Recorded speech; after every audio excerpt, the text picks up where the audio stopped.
Bring up Mr. Fleener.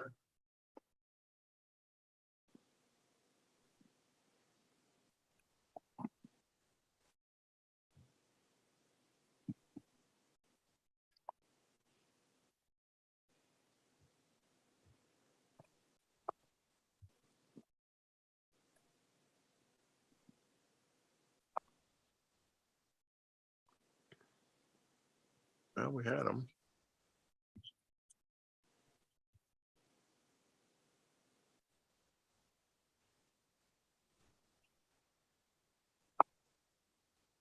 All right, Mr. Fleener, can you hear us?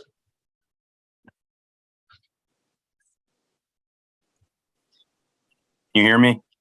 Yep, please proceed. Sorry, I had a little bit of trouble here. Yes, for the record, Doug Fleener with Hinkie Development Group, with an address of 12845 Vanderhorst Street in Carmel, Indiana. And we have J8, which is becoming a home and lot in the division. We currently use that as our temporary clubhouse, but we will be selling that as a residence that will become just simply a home in the development. And that's why we're before you this evening. All right. Is there anybody who'd like to comment on this matter from the public? Janice, you can staff report, please.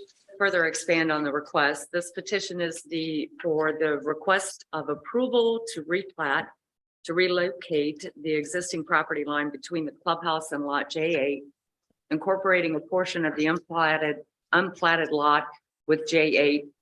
And this is in the PUD planned unit development district with Holiday Farms. The request is basically a realignment of lot lines in order to prepare the existing structure for residential living rather than its present use as a temporary clubhouse.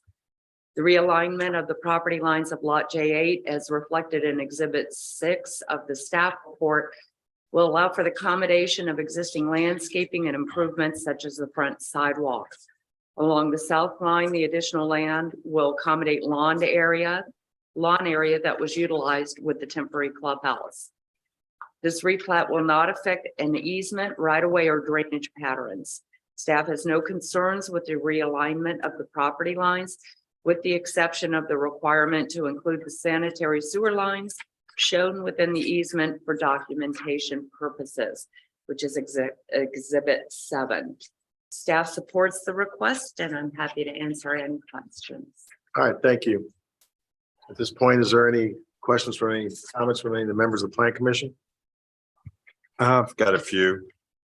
I just want to get a little clarity when it comes to construction that crosses over a building setback line.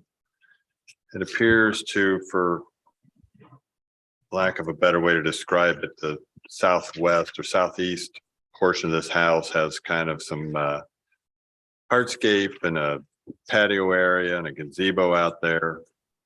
It seems to be sitting where I would call on the plan a variable building setback line, and there's also a variable drainage utility easement out through there. What is just for clarity, what are the rules and regs when it comes to what can and can't be put across a building setback line? My understanding with the realignment of the property line was that that would not be encroaching into that building setback line. When you talk about setback lines, any existing structures should not encroach upon that. Hardscape itself, my understanding was moving the property line aligned with moving resolution to where the sidewalk was laying. So there really should not be structures within the building setback lines. I mean, it appears like that gazebo is. When I draw a line, I know it's Google Earth, but when I come off the property line, they're showing it appears to cut through that gazebo. Doug, Right. maybe you can answer to that. Give me just one second here. I'm taking a look at it. I think part of my concern lies with our BZA meeting last month or this month where there was a pool in a setback line and we were informed that no structures in Holiday Farms are allowed to be in a setback line. And so we pushed back on a person who had a pool 85% built. And I don't want to get into that situation again.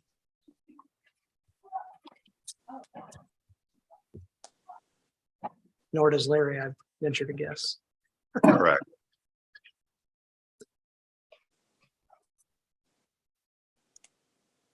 And I guess the second part I We find don't- interesting is that when there are existing structures, that it appears that Holiday Farm is more than willing to change property lines to accommodate same.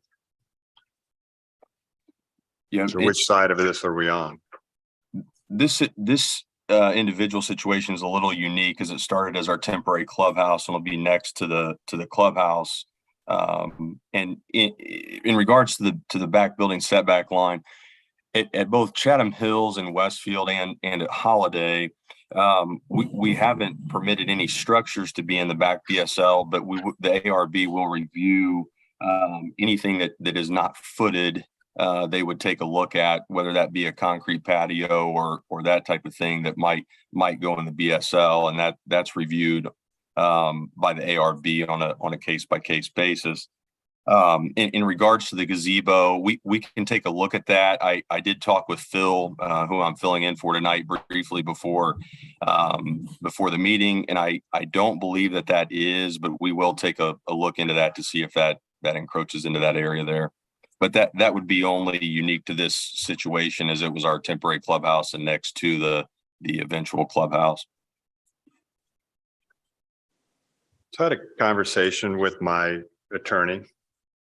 You can imagine that it's a full-time job being my attorney, and so he takes my calls.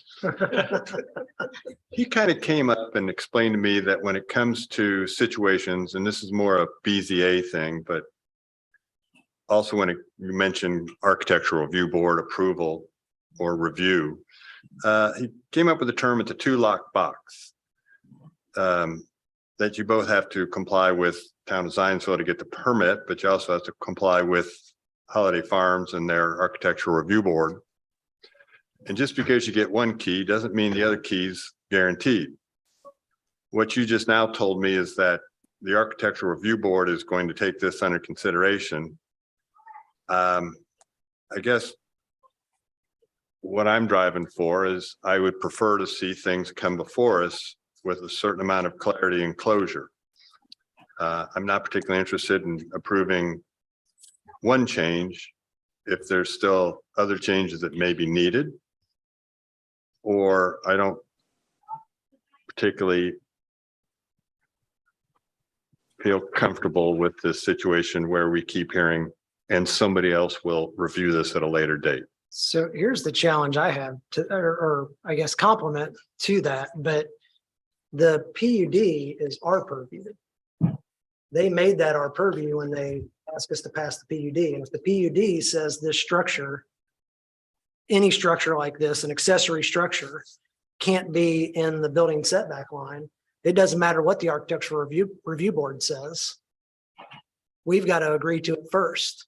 So what I'm struggling with is the developer kind of has the mentality that it's existing, we can kind of do what we want, but then we get residents that come before us that are put in a situation where they don't have that same luxury.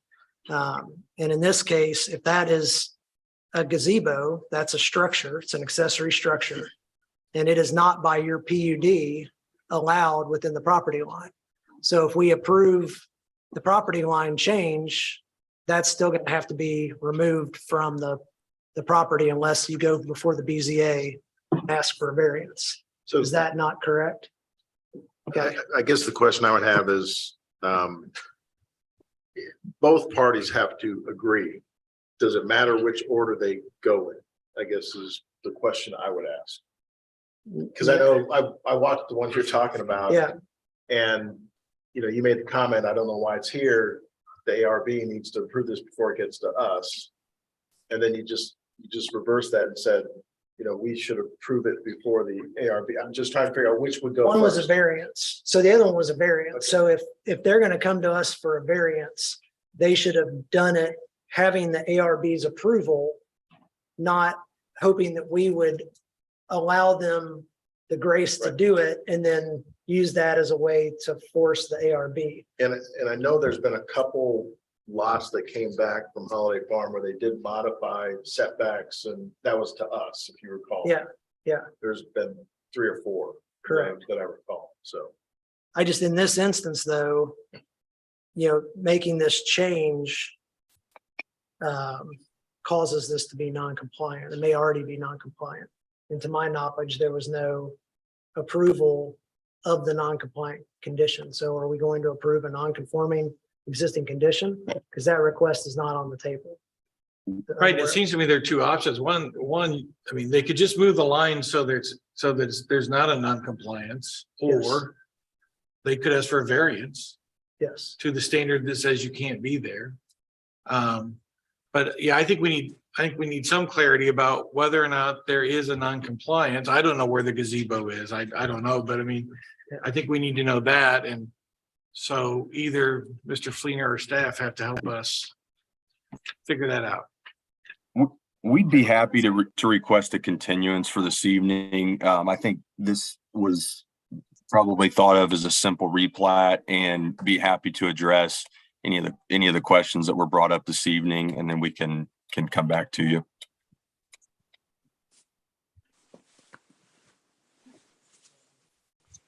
Make a motion? All right, so this will be a motion to continue to the December 19th meeting. Is there a motion? Yeah, I move the docket 2022-50-RP gets moved to the December 19th commission hearing. All right, is there a second? Second. Any further discussion? All in favor signify by aye. Aye. Opposed by nay. That matter is continued to next month. I'll ask this, Janice, is there any similar situation with this next request of theirs? The next petition? Yeah, is there anything similar like that? on No, this? they're, Okay, they're really two separate okay, petitions. all right, next docket item 2022-52RP. Replat of lots F32 and F33, section 2 in the Holiday Farms. 10651 Pete Dye Ridge, Zionsville, petition for the approval of replat of lots F32 and F33 of section 2 Holiday Farms. Replat would merge the 2 lots into a single lot, both lots being rezoned planned unit development, Holiday Farms PUD. Mr. Fleener, I'm assuming you're handling this one too? That's correct. All right, please proceed. Doug Fleener again for the record, 12845 Vanderhorst Street in Carmel, Indiana. This is simply a client in Holiday Farms has purchased 2 lots and wants to combine those into 1 lot for 1 single family home. All right, is there any comment on this one from the public? Janice, staff report, please. This petition requests to vacate an adjoining property line to merge lots F32 and F33 in Holiday Farms. It is commonplace with subdivision plats that most property lines provide for an easement on either side of the property line to allow for utility or drainage access. These adjoining properties located in section 2 provide for a 10-foot drainage easement on either side of the property line. Section 193090 of the subdivision control ordinance provides the plan commission has the authority to vacate land and the property line within a plat. The town council this morning approved of the vacation of the easement at their regularly scheduled meeting. It is noted that pursuant of final sign off on an ordinance related to the vacation of the easements will be pursued at their next meeting, but it was approved this morning. All right, thank you. Is there any questions, comments, any members of the plan commission? Sure. So once again, it's a building setback line across the rear of these 2 lots. It's kind of interesting that there's a 20-foot difference between them. What I also found kind of interesting as I'm reviewing this is, I've been going through their development standards matrix, and this is a block subarea D lot. And what I find interesting is that lot F34, while this matrix calls out for a 30-foot rear setback, it's only showing a 20 on the plan. And while this doesn't have any bearing on what we're actually getting ready to, review, approve, whatever, it is worth noting, and I'd like to have on the record, is that part of the previous issue that we're working on with this pool was basically a mistake on the part of the town's reviewer. And all this ties back to the simple issue that there is not any, I want to say continuity, or maybe at some point it also appears maybe their matrix is a little bit arbitrary as to what the lots show and what the matrix shows. Secondly, one of the issues that came to light in this other Board of Zoning Appeals issue is that the actual plat for the property doesn't contain the same information that is on these site plans, or maybe I'm getting my terms backwards. This is the plat. Yeah. Is the house shown on a plat or a site plan? Plot plan, perhaps. Plot is what plan you're for the thinking of? house. Yeah, I think it Or- was plot plan. And the development plan. And this is also something we've talked about, just trying to clean up both process of making sure that lots and properties come before us with approval of the architectural review board before they get to us. But the second issue is just continuity between information shown. That's it. Nothing we can do about it. I'll ask this question for clarification, because I know which one you're talking about. If I recall that document that was submitted, there was really no setbacks on that drawing. I mean, they listed it verbally, but there was no, and I've seen those where there's a lot more detail that's in those same drawings. Well, I think even this one, F-34 there, I mean, the minimum setback per this table is 30 foot, yet the line on the plat shows 20. And so there are clearly discrepancies throughout this document. And so I think we need to be more judicious in reviewing these to make sure that we're not just going by what's on the drawing, but we're looking at the whole document and making sure that the key is followed as well, and kind of challenging the developers to why it's not right and why it's not accurate. I agree it doesn't affect this petition, but we seem to be seeing a lot of replats and holiday farms. So All right. So as a condition, when you want this document corrected? And no. it's not for this lot. So no, not in my opinion. Oh, okay, all right. Any other discussion? Oh, I'm assuming this one was submitted with first class mail also? Yes. All right, so is there a motion to accept first class mail for proper notification on this matter? So moved. Is there a second? Second. All in favor, signify by aye. Aye. Was my name, all right, that's approved. All right, so is there any other questions, comments? If not, is there a motion on this matter? Sure. I move to approve the docket number 2022-52-RP replat to allow for the vacation of the adjoining property lines of lots F-32 and F-33, resulting in the lots being combined into one parcel in the planned unit development PUD zoning district attached as Exhibit 5, be approved based on the findings established at the public hearing, subject to resolution of the items noted in the engineering comment letter, Exhibit 6. Is there a second? Yeah. Any further discussion? Mike, would you please take roll on this? Larry Jones, Aye. Cindy Madrick, Aye. Chris Lake, Aye. Mary Gravianowski. Aye. David Franz. Aye. Jim Hurst. Aye. Sharon Walker. All right, motion is unanimous. We'll see you next month on the other matter. Thank you very much. Thank you. Other matters be considered. Pecker's Finish, 6828 West Stonegate Drive, minor plat amendment to 2012-14 DP, permitting modifications to existing windows, doors, and the addition of a new door for access. Janice? Yes, this is a minor amendment that staff has reviewed, approved, and provided to Plan Commission several exhibits reflecting the minor amendments themselves. The first one adding 1 3-foot by 7-foot door to the south corner of the garage. The second one widening the west facing existing window on the first floor. The third one, slightly moving the location of the existing northeast window of the first floor. And lastly, widening the existing north egress door. Again, staff is simply informing Plan Commission of the minor amendment. All right, thank you. Is there a follow-up you have to do now with the petitioner still, For that particular, or no? no. not- Okay, the only reason I ask is because I think that's a scenario where there's an architectural review board that'll have to approve that as well. And I don't know how much they know of that process. They're a new owner of that building, so. Good.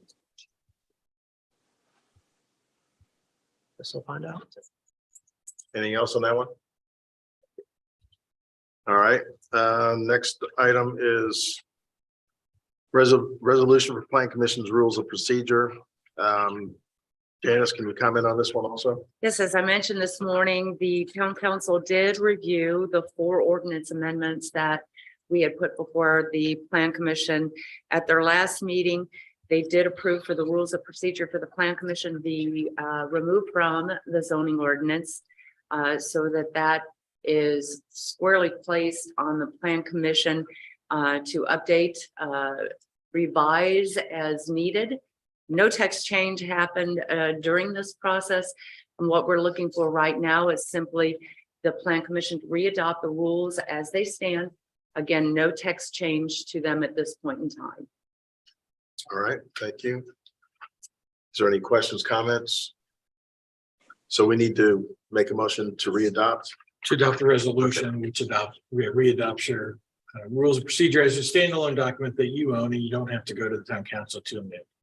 Okay. Somebody like to make a motion?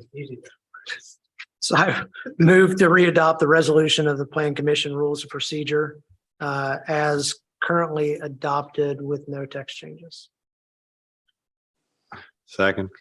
All right. Any further discussion? I'll do this voice vote. All in favor signify by aye. Aye. Opposed by nay. All right, those are approved. Last on the docket is form-based code. Status update.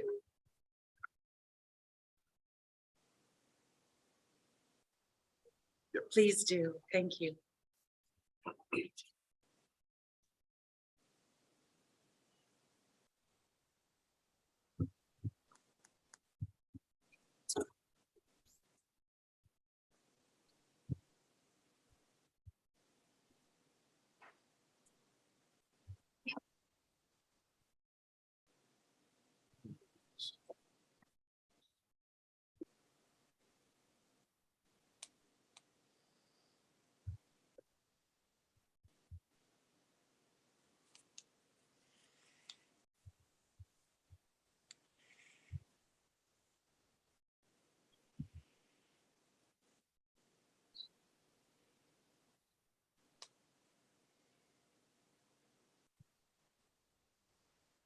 There we go. Good evening, Planning Commission. My name is Paul Lippens, and I'm with McKenna Associates, and we are the consultant that was selected to help the town with the form-based code zoning ordinance update. I'm here tonight representing my team, many of which some of you certainly know from our time down here. We spent a week down here last year doing a charrette, which really is the basis for the draft code. And we're really excited to be at this point in the process where we're working with town to vet a draft and then looking forward to bringing that draft to you hopefully early next year. We thought that this would be a good time to come to Planning Commission, present kind of the major findings of the charrette process and what you'll be expecting to review when we do a working session early next year. So I wanted to start tonight with some of the basics, and this is certainly going to be familiar to many members of the Planning Commission, but I'm also doing this for the benefit of the public or anyone who watches this presentation at home. So what is a form-based code? Really, this is a way of organizing zoning principles to help create neighborhoods, to enforce town centers or village districts like the village. And also it's a way to more intentionally preserve the agricultural character of the town. My firm, McKenna, we really focus in zoning and planning around the edges of major metropolitan areas like Indianapolis, and we also do a lot of rural coding. So we work in all kind of formats. And simply put, form-based codes really regulate form before function. So a lot of what initial zoning codes did was they thought about the function of how land was used. Is it a commercial use? Is it a residential use? And then really just organized around that that principle that, what types of things should be allowed where. The form-based codes really take it to a different approach, and it says, let's think really about the form of these land uses. First, how do we want the architectural details, the types of buildings to be created in different places, and then still regulating the functional uses of that property, but doing it only after we look first at the type of architecture. The form-based codes, a lot of places are preferring them now because they tend to have more predictable results in the types of buildings, and also they create a high quality public realm. So the idea is, they create places where people can walk, people can bike, and people can live, and really put people as first in the types of designs that are permitted. So I show this picture here. I grew up outside of Ann Arbor, Michigan. This is a small hamlet called Dixboro. And right across from this, the Dixboro General Store, which is now an antique store, there's a Village Green, which I played baseball in after school. And this is really a form of urbanism. And I think that many of you probably recognize this from rural Indiana as well. These types of commercial uses that sit right in the context of farms and residential uses. And the interesting thing is that we might call this a hamlet, but they fit right in the context of different types of commercial development. In this slide, there's another place that I lived during college. I lived on 1st and 10th Street in New York City. And here's like the ultimate urbanism, right? Probably many of you have been to New York, and it's interesting to put kind of the most densest, urbanist place in all of the country next to a small town, right? And we see that there are similarities in the way people utilize this space. So both of these pictures show mixed-use buildings that have buildings built at the street. They have general stores, places where people can buy groceries and also pharmaceuticals or things like that. They're also organized around some type of a traffic light or a stop sign, a place where there's an integration with the vehicle system. They have multiple stories and mixed uses in them, residential uses as well as commercial uses. But the first floor is really transparent. It's designed so people can see the space, access the space, and have certain, punched opening, ground floor awnings. These are things that invite people into the space and really create a commercial environment. So in thinking about how to regulate form in a way that fits in a variety of processes, the approach that my company proposed when we were selected to do this work with you was a building types code. So this is the type of code that actually kind of simplifies the types of uses or types of development that can happen based on a set of building types. So if you imagine a mixed-use building type, and I'll show some pictures a little later, or a residential building type, or a large-scale research facility, through a set of building types, developers can select the type of use that they want to put in and have more flexibility with how those buildings are used. So it's organized first around building types. And the building types are really designed based on local precedents, and they're designed to include the types of unique things that you might find in an area. One of the things we found in Zionsville was some galleries. So we created a building type that has a gallery in front of it to match the local standards. So form-based codes, as I also allow you to regulate use by building story. So you could, for instance, require retailer office on the first floor and then permit residential and office on the second and third floor. They also, as opposed to setbacks, create build to lines. So certain buildings you might be required to be placed at 5 foot back from the right of way, 10 foot back for the right of way, or right at the right of way with 0 setback. Form-based codes also contain architectural regulations, so guidelines for how a windows should be designed, where the placements to be, and then what type of architectural features should be included on different building types. So form-based codes also regulate street frontage. They determine how the entryways onto different buildings should be designed.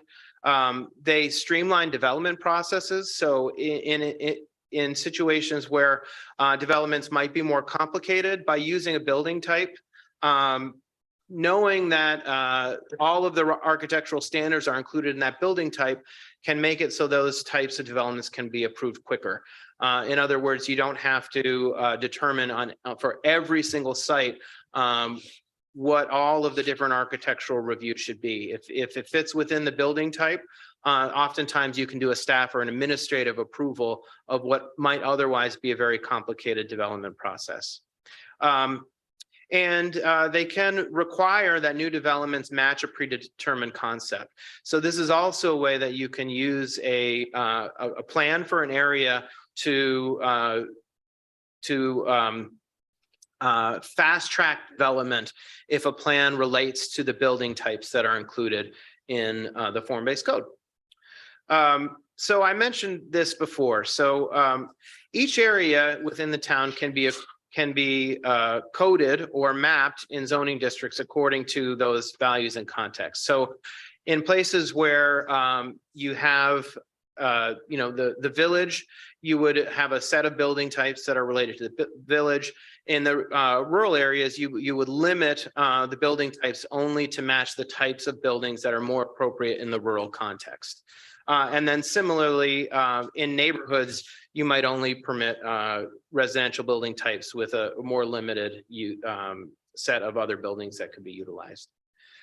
So all of the outcomes for the draft code that we're preparing came from the week we spent doing a charrette. So we haven't been back presenting really in a year specifically on this code. The town did spend some time evaluating a historic commission, which we participated in that evaluation, and essentially we were put on a little bit of a hold, but we are moving forward now, and we're really excited to be engaging in this process again. So I'm going to cover here, I think, 7 of the major outcomes from the charrette that will be incorporated into the draft zoning ordinance. And I think that one of the major outcomes is this idea that for commercial redevelopment, it should really happen in 2 forms, either as a rural hamlet or as a town center. And new town centers, really what we heard, should match the character of the village. So not the only place in the town that can be developed like that. We actually found 3 additional areas that we talked about during the charrette that might be appropriate for new town centers. And I'll show you those on the outcomes here. So a little bit on this process. So the Zionsville Town Code process, we started with analysis before the charrette. We looked at the existing plan documents and the existing ordinance, and we prepared to create a series of events that we explored during that week-long charrette. Then we've created a staff draft, and we're working with staff on a technical review process. So we're asking all of the town's departments to thoroughly vet the draft before we bring it to the Planning Commission to review. And in that way, you'll have a draft that really has had not just the input of our team and our interpretation of the findings, but you'll also have a draft that has had an extensive review process of your staff. And we will create what we call the adoption draft, which is the draft that we want feedback on. And there's definitely more feedback on the adoption draft, but our intent is to produce that adoption draft that also has been vetted by your town staff prior to releasing it. So right now we're in that phase, which we call a technical review phase. And we're working, I think, essentially bi-weekly at staff meetings to take comments on this draft. And we're intending for that process to be completed in early 2023. And then immediately following that, we'll create this adoption draft and come back and do a working session with planning commissions. So this body will be the first body we discuss that adoption draft with in detail in a public forum. I just put this up here to, as a quick reminder of all of the things that we did during that charrette week. So we actually did a listening event each night. We did one in Perry Township, one in Union, and one in Eagle. And then we did the wrap-up event here at Town Hall.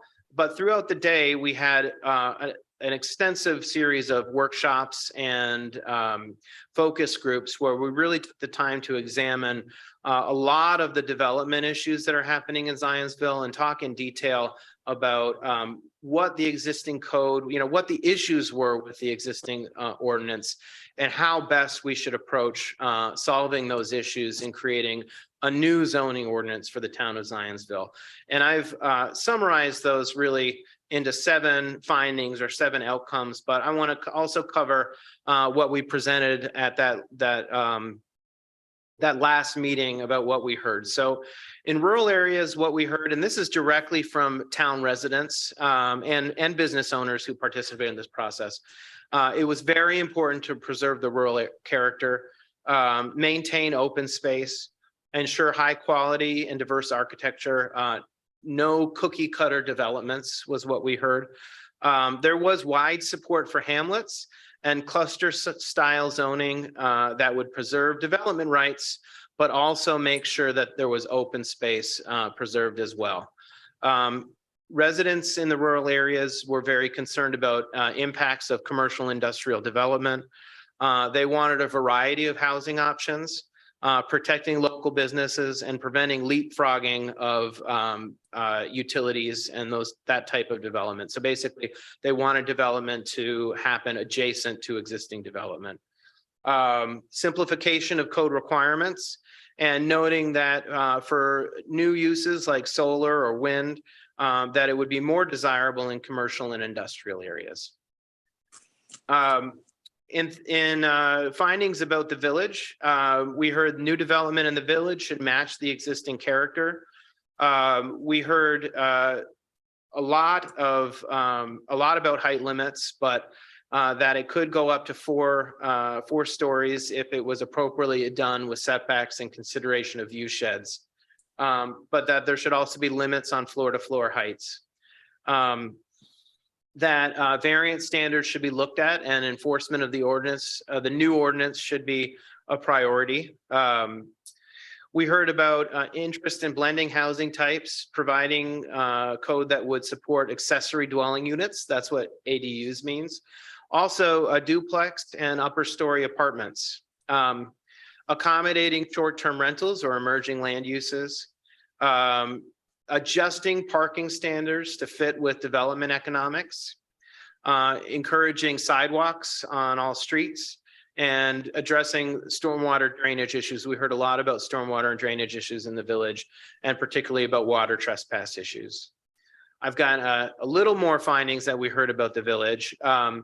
We did hear a lot about the tear downs and rebuilds and making sure that existing structures were accommodated and that lot coverage, addressing the need for lot coverage variances for existing structures and how that relates to the patio and outdoor hardscape features. So this is also an issue that we're looking at with staff, how to essentially right size lot coverage requirements in the village.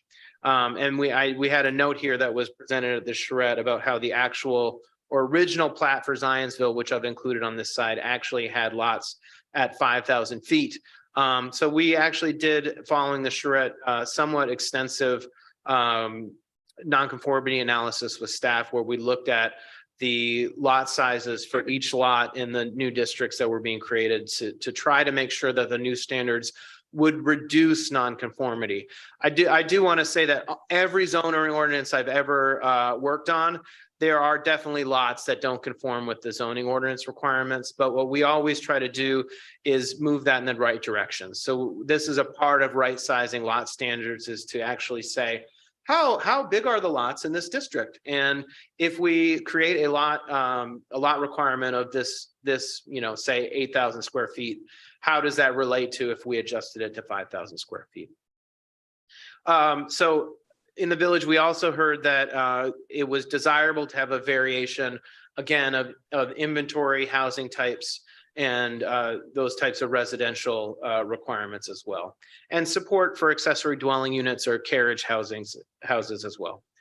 So here are the outcomes. So we feel, and moving forward, these were the findings that we presented at the charrette as well, that we took these to be our major charges in creating the draft ordinance. That in hamlets or in rural areas in the town, the desirable form for new commercial was hamlets, so that we should create a method for new commercial development that was more urban in character than, for lack of a better word, suburban or vehicle oriented in character. And this is a little bit of an example at that. We showed this extensively during the charrette, but essentially this is what large lot subdivisions look like. I would call this more of a vehicular oriented type of development or a suburban style development, but it's where, say, this is an example of a 40-acre lot that is just subdivided into 1-acre lots. What hamlets do is they actually have more of an urban style lot size. So more like that 8,000 square foot lot size or the 5,000 square foot lot size in the village. And it says you can have that same number of units, but also in doing that, you would preserve the rest of the land by having a larger lot size. So this is a method that allows for the preservation of the rural character, but also allows people who hold land in rural areas to still have residential development that occurs. This is the example, another example of what hamlets look like. This is a small town in a rural landscape. This is Crested Butte, Colorado. And it shows essentially the type of development that, wouldn't be out of place on like right in the village, but also could happen in one of these hamlet areas in the rural areas of the town. So briefly here, I just wanted to show you, from 1955, this is Zionsville. The village is in the lower right-hand part of this. And you can see, going up to 1981, a number of subdivisions developed, and then moving up to 2005, even more subdivisions. And then again, and this is the most recent aerial in 2020, even more subdivisions. So the principle of this is to make sure that new development actually does, takes an effort to preserve the agricultural land that is still remaining in the town. And again, the reason why I presented this as outcome number one is because in all of the public events that we held around the town, we heard, there was a lot of support for the idea of preserving the agricultural character in the town of Zionsville. And I think that was one of our major findings from this work. But similar to that, outcome number two was that the idea of creating new town centers was also something that people were interested in. And these are larger scale developments. And I would say these are more like small towns or several blocks of development that is more on the scale of what the village is now. So we took the village as really the precedent for what might also be considered in other areas of the village. And this map here shows 1, 2, 3, and 4 places that are not in the village, but some of them are in some of the far reaches of the town. But that could be appropriate for new town centers. And in creating a zoning map, what we're going to do is actually apply a new zoning to these areas, which would permit development more consistently with the type of development that is in the village center. So like I said, the village is the architectural precedent, and these locations were selected based on proximity to highways and interchanges, proximity to existing residential development. So they would essentially build on some of the subdivisions that have already been created, and also proximity to rail lines and those types of infrastructure. Outcome number 3, and this is maybe less fancy, but one of the biggest challenges we have in Zionsville is the fact that the code is actually created from not just Eagle Township's code, but also Union and Perry. So you have really 3 zoning ordinances that were combined to create this zoning ordinance. And with that really comes a lot of analysis to figure out. So the next couple of outcomes are kind of based on that. How do we assess and update the standards? So updating the procedures was something we heard a lot of support for. That includes the development process, thinking very carefully about special exception review and adoption, thinking about the plan development processes, as I mentioned before, variance procedures, procedures to amend and violations, as well as zoning compliance review and notice requirements. So this is really how does the code function and how can we create you know, a little bit of some easier procedures, even some administrative approvals as part of that process. More on updated procedures. I noted special exception uses, but you know, looking at what those standards are that are attached to them when they expire and how they're approved and who even approves them is something to consider as part of this. And then combining all of the sections related to conditions for approval of special exceptions. This is something that we found in review of the code. There are standards everywhere. So pulling those standards together and just making them more usable was one of the big challenges in creating the draft. Outcome number 4, consolidating, and there's only 7 of these, so stick with me. I've already made through half. Consolidating the general regulations. So these are standards for specific land uses. The parking and loading and access management standards, they were spread out. Landscaping standards were spread out. So we've kind of taken these types of standards that apply to, you know, all types of developments, and we're trying to move them into chapters so it's more usable. Signs, lighting, fences and walls, encroachments. Really, this is just another part of the reorganization of this ordinance.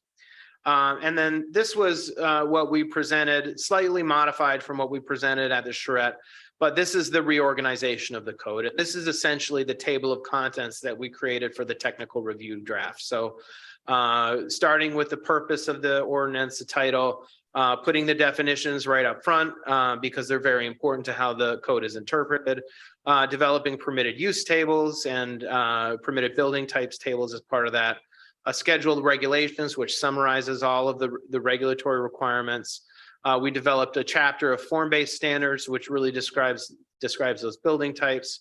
And then maybe I won't go through all of them, but you can read, essentially, this is a table of contents. That's the reorganized version of the code. And we actually went through all of Zionsville's ordinances and we consolidated and shifted them into this format. And then we began to edit and simplify, essentially trim it down to a more usable version of that code, which is also part of the reason why it's important for us to do a technical review, because your staff are the people who use that code. So they're helping us make sure that we've preserved the regulations and that it'll work in its new form. The second part of that reorganization is to add hyperlinks, cross-references, so that it will be something you can click on and you can go from section to section.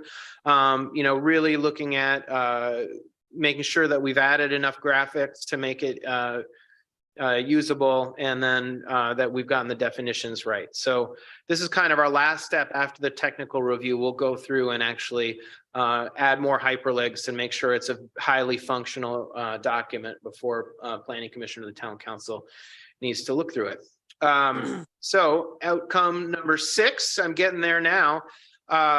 Consolidation of districts and uses. This is a very big task, and we showed this at the charrette, but basically, and Janice might be able to help me with this, but I think you had something like 40 districts in the existing code. Yeah, she's nodding. So sometimes at first I thought it was 20, but I realized that was another town I worked with. You had 40 districts. That is a lot of districts. So we went through those districts and we combined them. We actually looked at what are the uses permitted? What are the lot standards? You know, are they substantially different? You know, really they weren't. There was a lot of in what the town called a urban district or a rural district. there was a lot of similarities between what those districts were actually doing. So we proposed at the charrette and presented this, that we would combine those into, I think we've got somewhere around 12 or 13 districts here, but I should have done the math. But essentially, we've got a series of N districts that are neighborhoods. So what you previously thought of as your residential districts, we're saying, let's call those neighborhood districts. And then we've taken what were some of the business districts in the previous ordinance, and those are the MU districts. So we've created a series of mixed use districts there as well. And then your industrial districts, remain industrial. And your ag districts are going to be consolidated to one ag district. In doing that also, and this is the draft, this is much evolved since this version of it, but this is actually what we presented at the charrette. But what we did was we actually, in addition to having all those districts, oftentimes older zoning districts enumerated way too many uses. So for instance, rather than having this has retail under 20,000 or retail over 20,000 square feet, you might have a hat store and a men's clothing store and a purse store and all of those things that now we just think of, this is retail, and there's no need to regulate retail at that scale. So we call that a consolidation of uses. And there was a lot of time that we spent actually going through what the uses were in the code and consolidating those into a more easily to read version of that. And this is another thing that we're doing. We actually spent a lot of time with staff going through these permitted uses and making sure that we've iterated the uses as they do appear in the town. We've also created, as part of this consolidation of districts, a zoning map, or in form-based code, that's often called a regulating plan, but essentially it's a new zoning map. And you see here on the left, the legend, this would be the districts that would appear in the new code. And then essentially what we've done is we've used that consolidation to create a new district map. And we're going through this as well and editing it, and also including those new town centers as part of this as well. This is just a blow up of that. And then my final kind of outcome that I wanted to present tonight is the creation of the form-based standards. And what we did as part of this is we created a series of building types that were actually based on the types of buildings we observed in the village, and then tuned with the measurements that we took while we were here during the charrette. And this is kind of a list. This is, I think, not the complete list, but these are the basic set that we did present at the charrette. And there's our ADUs. Actually, I'll go through them here. I'll show you. So these are accessory dwelling units or carriage houses, basically permitting residential structures in garages or above garages. Creating standards for duplex or type of multifamily, either stacked or side by side. Creating standards for fourplex.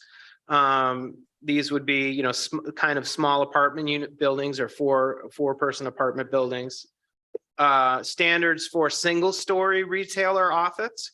It's kind of a misnomer that to have urbanism, you have to have multiple stories. You don't. You just have to have transparent windows, entrances, and buildings like this can be, very affordable and actually quite effective at creating a walkable environment. This is kind of the traditional mixed use building. This is the two-story that we heard a lot of support for this type of building. But that type of building can also appear in different forms. So we've got a standard for a bank, or I would call this a more significant architectural statement that often these types of buildings are included in larger mixed use developments for civic uses or uses that involve a higher architectural character. Similar to that, a theater, which this could also be a gallery or an art space, but this type of building that is permitted to have little more signage and also have kind of a grand scale in a mixed use district or a village district. This is called the lease loft, so a larger type of apartment. This is an example where going from 2 stories to 3 or 4 stories might be appropriate, and thinking about the standards of which they were permitted to go higher is something that we could do through a special exceptions process. The hotel, this is a large scale hotel. We actually developed another version of this too, which is more a village scale hotel that is modeled after some of the inns here in the village. But this would be a larger scale hotel that would also be the type of thing you might want to build in one of the newer town centers, where you'd be able to have, possibly more rentable space. And then we also have this research, or this could also be thought of as a large floor plate mixed use building. Certainly it is possible to build larger buildings that fit well within a walkable context. From a development perspective, looking at more large floor plate buildings is, certainly something developers like to see as part of a code. This could be something that could have, again, some maybe permitted as a special exception in the village, but permitted in some of the other mixed use districts in the town. So that's my quick review of the major outcomes from the charrette. And I would say we moved forward with really what we heard of the charrette as really what our charge was in drafting, and we have stuck to it. The message that I gave tonight is the same message that we gave on the last day of final presentation, and we have worked in good faith to develop a draft code that really executes what we heard was dear to many dedicated residents in Zionsville that were vested in ensuring that this process yields the types of results and creates the style of development that they want to see in their town. So moving forward, these are next steps. We are working with staff to complete the technical review. We are moving at a good pace, but we also are dedicated to making sure that we spend enough time to do it well and to produce a document that not only my firm has good faith in, but that the town staff does as well. Essentially, you got to take the time to do the work. And I'm definitely pleased with the interchange of ideas and the work that not just my team, but the town's team is doing in this process. Our next step will be to create that adoption draft, and we will be seeking public comment on that draft. There will be a plan commission review and a town council review. We will release that document basically when we start preparing for a working session with planning commission, and it will be put on the website, zionsvilletowncode.com, and that is also linked to the city's website as well. And we will schedule then a working session with plan commission, as I mentioned.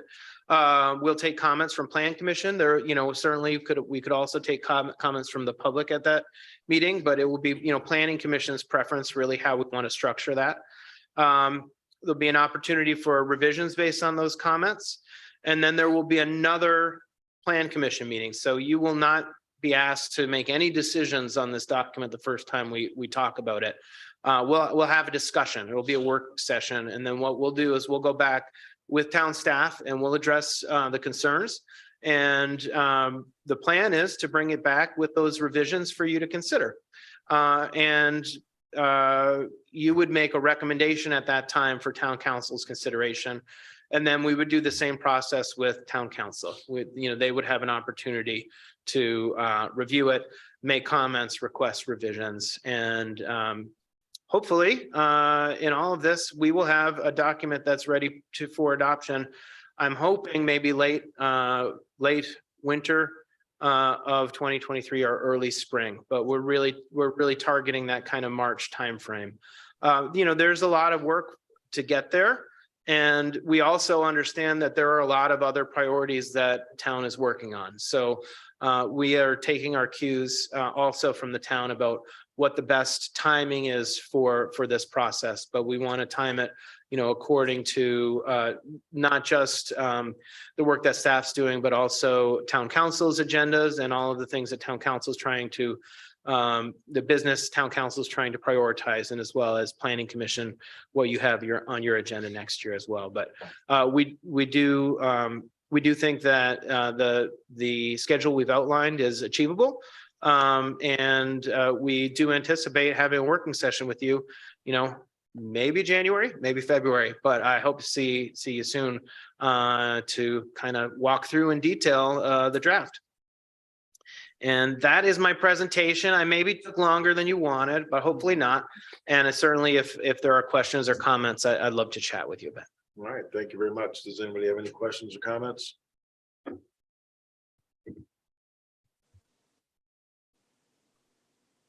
guess not. All right. Well, thank you very much. Thank Look you. Forward to working on this in the quarter, I guess it'll be the spring. Appreciate it. Thanks. Any other items? Is there a motion to adjourn? All in favor, signify by aye. Aye. Happy Thanksgiving, everybody. You too, guys. Thank you. Good night.